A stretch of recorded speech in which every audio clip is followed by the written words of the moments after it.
بسم اللہ الرحمن الرحیم۔ اپنی گزشتہ ویڈیو میں ہم نے وضو کے فرائض کے متعلق بات کی تھی اور اپنی آج کی اس ویڈیو میں ہم وضو کی سنتوں کے حوالے سے بات کریں گے۔ وضو کی ٹوٹل 13 سنتیں ہیں اور یہ 13 کی 13 حدیث کی مستند کتابوں میں موجود ہیں۔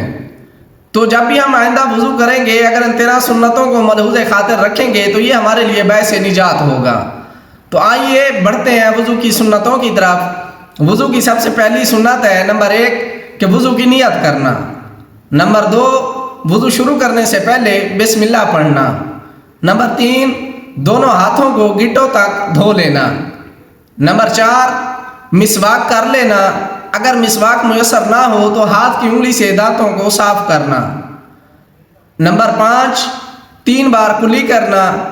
نمبر 6 3 بار ناک میں پانی چڑھانا۔ نمبر 7 ہاتھ اور پاؤں کو دھوتے وقت ہاتھ اور پاؤں کی انگلیوں کا خلال کرنا۔ نمبر 8 ہر عضو کو 3 بار دھونا۔ نمبر 9 1 مرتبہ پورے سر کا مسح کرنا۔ نمبر 10 سر کا مسح کرنے کے دوران کانوں کا مسح کرنا۔ نمبر 11 اعضاء کو پے در پے دھونا۔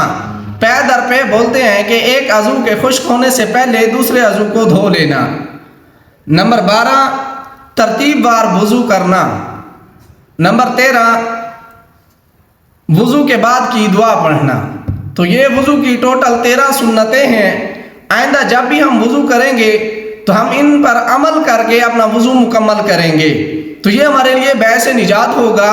اور اس طرح وضو کرنے سے ہم اپنے نبی کی سنت کے مطابق اگر وضو کریں گے تو یہ ہمارے لیے بہت بڑے اجر کا بھی سبب بنے گا۔ اس میں ہمارے لیے بہت بڑا ثواب بھی ہوگا اور یہ ہمارا